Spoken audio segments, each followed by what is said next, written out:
الحمد لله رب العالمين والصلاة والسلام على سيد الأنبياء والمرسلين نبينا محمد وعلى آله وأصحابه أجمعين أما بعد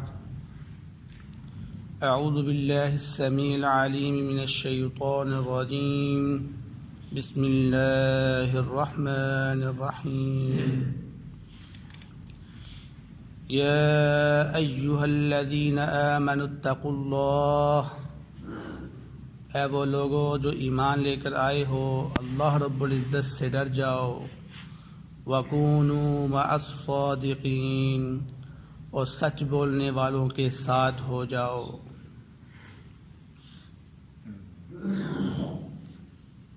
سورۃ التوبہ کی آیت نمبر 119 آپ کے سامنے تلاوت کی گئی ہے۔ اس آیت مبارکہ میں اللہ رب العزت مومنوں کو یہ حکم دے رہے ہیں کہ وہ اللہ رب العزت سے ڈر جائیں، اپنے دل کے اندر تقوی پیدا کر لیں، متقی بن جائیں اور سچ بولنے والوں کے ساتھ مل جائیں، کیونکہ سچ کی بڑی اہمیت ہے۔ اس سے پہلے اللہ رب العزت نے حضرت کعب بن مالک اور ان کے دو ساتھیوں کا ذکر کیا، اور اس کا مقصد یہ تھا کہ ان تینوں صحابہ نے نبی کریم صلی اللہ علیہ وسلم کے سامنے سچ بولا تھا۔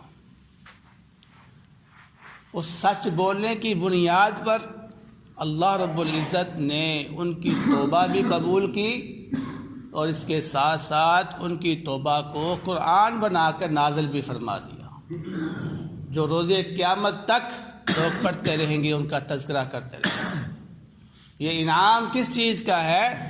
یہ سچ بولنے کا انعام ہے کہ انہوں نے سچ بولا تھا، تو اللہ رب العزت نے اتنی فضیلت ان کو عطا کی۔ تو حضرت کعب بن مالک رضی اللہ تعالیٰ عنہ خود بیان کرتے ہیں کہ مسلمان ہونے کے بعد، میرے مسلمان ہونے کے بعد اللہ رب العزت نے جو سب سے بڑا انعام مجھ پر کیا ہے وہ یہ تھا کہ میں نے نبی کریم صلی اللہ علیہ وسلم کے سامنے سچ بولا تھا۔ یعنی غزوہ تبوک کے بعد جب اللہ کے نبی صلی اللہ علیہ وسلم نے تمام لوگوں سے پوچھا کہ تم لوگ جہاد پہ کیوں نہیں گئے، تو میں نے اس وقت نبی پاک صلی اللہ علیہ وسلم کے سامنے سچ بولا تھا، اور میں ان لوگوں کی طرح نہیں ہوا جنہوں نے جھوٹ بول کر اپنے آپ کو ہلاک کر دیا تھا۔ تو سچ کی بڑی اہمیت ہے۔ اس آیت سے معلوم ہوتا ہے کہ جو بندہ سچ بولتا ہے وہی حقیقت میں اللہ رب العزت سے ڈرنے والا ہوتا ہے، وہی متقی ہوتا ہے، اور جو جھوٹ بولتا ہے وہ متقی نہیں ہے، وہ اللہ رب العزت سے ڈرنے والا نہیں ہے۔ اب اگر کسی بندے نے اپنے دل کا جائزہ لینا ہو، اپنے ایمان کا جائزہ لینا ہو، یہ جانچنا ہو کہ میں مومن ہوں کہ نہیں مومن، اس کو چاہیے کہ وہ اپنی گفتگو پہ غور کرے کہ کہیں میں جھوٹ تو نہیں بولتا۔ اگر میں جھوٹ بولتا ہوں تو اس کا مطلب ہے کہ اس کے دل کے اندر اللہ رب العزت کا خوف نہیں ہے، اس کے دل کے اندر تقوی نہیں ہے، وہ متقی نہیں ہے۔ اس کو چاہیے کہ وہ جھوٹ بولنا چھوڑ دے تاکہ اس کے دل کے اندر اللہ رب العزت کا خوف پیدا ہو جائے، کیونکہ نبی کریم صلی اللہ علیہ وسلم نے فرمایا کہ مومن سے ہر طرح کا گناہ صادر ہو سکتا ہے لیکن جھوٹ نہیں بول سکتا مومن جھوٹ نہیں بول سکتا۔ یعنی مومن سے مراد کیا ہے؟ وہ شخص جس کے دل کے اندر اللہ کا خوف ہو، وہ شخص جو متقی ہو، وہ تب تک متقی نہیں ہو سکتا جب تک وہ جھوٹ نہیں چھوڑ سکتا۔ تو لازمی ہے کہ جھوٹ کو جو ہے نا وہ چھوڑ دیا جائے۔ اسی طرح ایک حدیث میں بھی نبی کریم صلی اللہ علیہ وسلم نے فرمایا سچ کو لازم پکڑو، سچ کو لازم پکڑو، کیونکہ یہ سچ انسان کو نیکیوں کی طرف لے جاتا ہے۔ اور پھر یہ نیکیاں انسان کو جنت کی طرف لے جاتی ہیں، اور انسان سچ بولتا رہتا ہے یا سچ بولنے کی کوشش کرتا رہتا ہے یہاں تک کہ وہ اللہ رب العزت کے ہاں صدیق لکھ دیا جاتا ہے۔ اور اسی طرح فرمایا جھوٹ سے بچو، کیونکہ یہ جھوٹ انسان کو نافرمانی کی طرف لے جاتا ہے، اور پھر یہ نافرمانی انسان کو جہنم کی آگ کی طرف لے جاتی ہے۔ اور انسان جھوٹ بولتا رہتا ہے یا انسان جھوٹ بولنے کی کوشش کرتا رہتا ہے یہاں تک کہ اللہ رب العزت کے ہاں وہ کذاب لکھا جاتا ہے۔ اس لیے ہمیں چاہیے کہ ہم سچ کو لازم پکڑیں، سچ کو اپنائیں، تاکہ سچ بولنے کی وجہ سے ہمارے دل کے اندر اللہ رب العزت کا خوف پیدا ہو جائے۔ اور جب تک ہمارے دل کے اندر اللہ رب العزت کا خوف پیدا نہیں ہوگا ہم اللہ رب العزت سے ڈریں گے نہیں، ہم گناہ کو چھوڑیں گے نہیں۔ اگر آپ چاہتے ہیں کہ آپ گناہوں کو چھوڑ دیں تو اپنے دل کے اندر اللہ کا خوف پیدا کر دیں۔ تو فرمایا ما کان لأہل المدینۃ ومن حولهم من الاعراب ان یتخلفوا عن رسول اللہ، اہل مدینہ والوں کے لیے یہ لائق نہیں تھا اور نہ ہی ان لوگوں کے لیے جو مدینہ کے ارد گرد رہنے والے ہیں، یہ کہ وہ رسول اللہ صلی اللہ علیہ وسلم سے پیچھے رہ جاتے۔ یعنی یہاں سے مراد وہ لوگ ہیں جو مدینہ میں رہنے والے یا ارد گرد علاقوں میں رہنے والے تھے اور وہ غزوہ تبوک میں نبی کریم صلی اللہ علیہ وسلم کے ساتھ نہیں گئے، ان کو یہاں پر اللہ رب العزت ڈانٹ رہے ہیں، ان کی مذمت بیان کر رہے ہیں کہ یہ مومن کی شان نہیں ہے کہ اس کا نبی مشقت اٹھا رہا ہو، اس کا نبی گرمی میں نکل رہا ہو، دین کی سربلندی کے لیے آگے آگے ہو، اور اس کی قوم گھر میں بیٹھی ہوئی ہو۔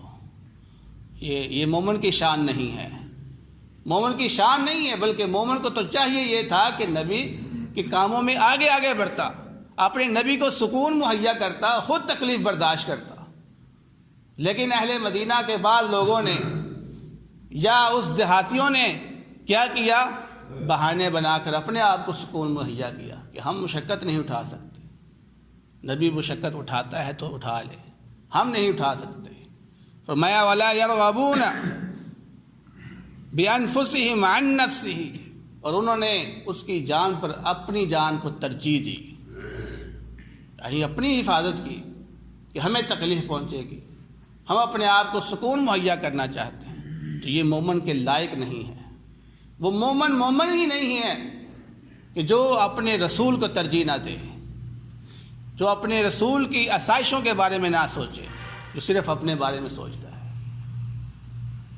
چنانچہ حضرت عمر رضی اللہ تعالی عنہ ایک دفعہ نبی کریم صلی اللہ علیہ وسلم کے ہاتھ میں ہاتھ ڈال کر جا رہے تھے، تو عمر رضی اللہ تعالی عنہ نے کیا فرمایا تھا، محبت کا اظہار کرتے ہوئے نبی پاک صلی اللہ علیہ وسلم سے اور اپنی وفاداری کو ثابت کرتے ہوئے کہنے لگے، اللہ کے رسول، دنیا کی ہر چیز سے زیادہ آپ مجھے محبوب ہو سوائے میری جان کے۔ تو نبی کریم صلی اللہ علیہ وسلم نے کیا فرمایا، قسم ہے اس ذات کی جس کے ہاتھ میں میری جان ہے، عمر تم تب تک مومن نہیں ہو سکتے ہو جب تک تم مجھے اپنی جان سے بھی زیادہ محبوب نہ سمجھو۔ تو عمر رضی اللہ تعالیٰ عنہ نے فرمایا تھا، اللہ کے نبی اگر یہ بات ہے تو اب سے آپ میری جان سے بھی زیادہ مجھے محبوب ہیں۔ تو نبی کریم صلی اللہ علیہ وسلم فرمایا تھا، اے عمر اب تم کامل مومن ہوئے ہو۔ تو لہذا بات سمجھ یہ آئی کہ ہمیں اپنی جان سے زیادہ نبی صلی اللہ علیہ وسلم کی جان محبوب ہونی چاہیے، ہمیں اپنی عزت سے زیادہ نبی صلی اللہ علیہ وسلم کی عزت کا خیال کرنا چاہیے، ان کا احترام کرنا چاہیے، ان کی حفاظت کرنی چاہیے۔ تو یہ ہمارے اوپر لازم ہے، تبھی ہم جا کر کامل مومن بن سکتے ہیں۔ فرمایا ذالک بأنہم لا یصیبہم ظمأ ولا نصب۔ اب یہاں پر جو پیچھے لوگ رہ گئے تھے ان کی توجیہ بیان کی جا رہی ہے، ان کی وجہ بیان کی جا رہی ہے کہ یہ اس وجہ سے تھا کہ لا یصیبہم ظمأ، ان کو پیاس نہیں پہنچی، ولا نصب، اور نہ ہی ان کو مشقت پہنچی تھی، ولا مخمصۃ فی سبیل اللہ، اور نہ ہی ان کو بھوک پہنچی تھی اللہ کے راستے میں، ولا یطؤون موطئا یغیظ الکفار، اور نہ ہی انہوں نے کسی ایسی جگہ پر قدم رکھے تھے کہ جہاں پر قدم رکھنے کی وجہ سے کفار کو غصہ آتا. یعنی جب کفار کے علاقوں سے یہ مومن جہاد کرنے والے اپنے گھوڑوں کے اوپر سواریاں کر کے گزرتے تو کفار کے دلوں کے اندر خوف پیدا ہو جاتا. تو ایسی حرکت بھی انہوں نے نہیں کی. وَلَا يَنَالُونَ مِنْ عَدُوٍّ نَيْلًا، اور نہ ہی انہوں نے دشمنوں سے کسی کامیابی کو حاصل کیا. یعنی نہ تو کفار کے علاقے انہوں نے فتح کیے اور نہ ہی ان سے مال غنیمت کو حاصل کیا اور نہ ہی ان کو قتل کیا. فرمایا إِلَّا كُتِبَ لَهُمْ بِهِ عَمَلٌ صَالِحٌ، مگر جو شخص ایسا کرتا ہے اس کا ہر قدم پر ہر نیکی لکھی جاتی ہے. اس کی ہر نیکی اللہ رب العزت لکھ دیتا ہے. لیکن یہ جو لوگ پیچھے رہ گئے ہیں یہ ان تمام نیکیوں سے محروم ہو گئے ہیں. اگر یہ جہاد پہ جاتے تو اللہ رب العزت ان کے قدم قدم پر نیکی اس کی لکھ دیتا. فرمایا ان اللہ لا یضیع اجر المحسنین، بے شک اللہ رب العزت احسان کرنے والے کے اجر کو ضائع نہیں کرتے. فرمایا ولا ينفقون نفقة صغیرة، نہیں وہ خرچ کرتے کوئی چھوٹا سا بھی خرچ کرنا، ولا کبیرہ، اور نہ ہی کوئی بڑا خرچ کرنا، ولا يقطعون وادیا، اور نہیں وہ کسی وادی کو کراس کرتے، الا مگر کتب لهم، ان کے لیے لکھ دیا جاتا ہے، لیجزیہم اللہ احسن ما كانوا يعملون. کیوں لکھ دیا جاتا ہے؟ اس لیے کہ اللہ رب العزت ان کو بہترین جزا دے جو انہوں نے عمل کیا ہے. تو مراد یہ ہے کہ نیکی صرف مسجد میں جا کر نماز پڑھنے سے ہی نہیں حاصل ہوتی، بلکہ جہاد کرنا بھی نیکی کا کام ہے.